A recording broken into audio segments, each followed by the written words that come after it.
If you put 20 hours of focused, deliberate practice into that thing, you will be astounded at how good you are. 20 hours is doable. That's about 45 minutes a day for about a month.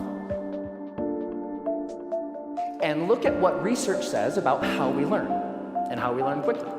How long does it take to acquire a new skill?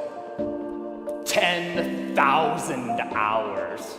I am never going to be able to learn anything new ever again. But that's not true. So 10,000 hours, just to give you a rough order of magnitude, 10,000 hours is a full-time job for 5 years. That's a long time. So what's up? There's something kind of funky going on here. What the research says and what we expect and have experiences, they don't match up. The 10,000 hour rule came out of studies of expert level performance. There was a professor at Florida State University, his name is K. Anders Ericsson. He's the originator of the 10,000 hour rule.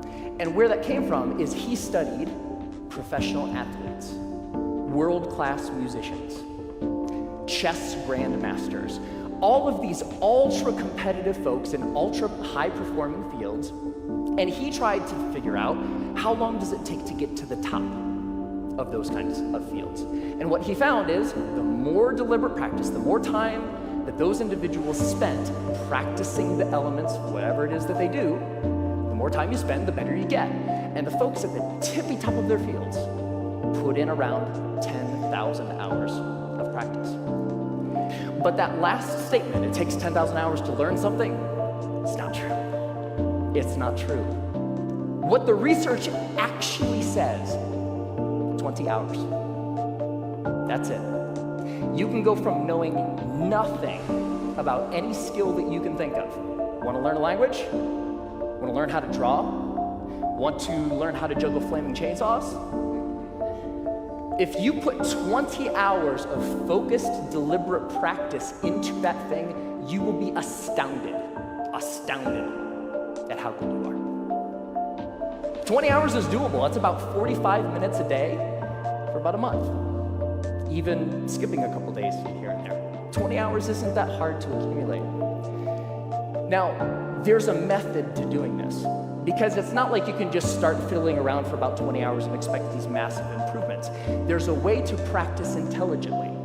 There's a way to practice efficiently that will make sure that you invest those 20 hours in the most effective way that you possibly can. And here's the method. It applies to anything. The first is to deconstruct the skill. Decide exactly what you want to be able to do when you're done, and then look into the skill and break it down into smaller and smaller pieces.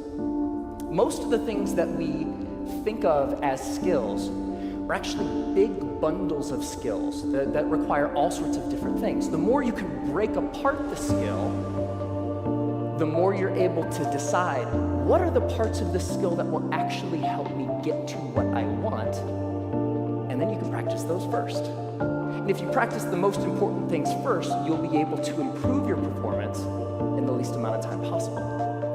The second is learn enough to self-correct. So get 3 to 5 resources about what it is you're trying to learn. Could be books, could be DVDs, could be courses, could be anything. But don't use those as a way to procrastinate on practice. I know I do this, right? Get like 20 books about the topic. It's like, I'm gonna start learning how to program a computer when I complete these 20 books. No, that's procrastination. What you want to do is learn just enough that you can actually practice and self-correct or self-edit as you practice. So the learning becomes a way of getting better at noticing when you're making a mistake and then doing something a little different. The third is to remove barriers to practice. Distractions, television, internet, all of these things that get in the way of you actually sitting down and doing the work. And the more you're able to use just a little bit of willpower to remove the distractions that are keeping you from practicing, the more likely you are to actually sit down and practice, right? And the fourth is to practice for at least 20 hours. Now, most skills have what I call a frustration barrier. You know, the grossly incompetent knowing it part, that's really, really frustrating. We don't like to feel stupid. And feeling stupid is a barrier to us actually sitting down and doing the work. So by pre-committing to practicing whatever it is that you want to do for at least 20 hours, you will be able to overcome that initial frustration barrier and stick with the practice long enough to actually reap the rewards. All right, that's it. It's not rocket science. 4 very simple steps that you can use to learn anything.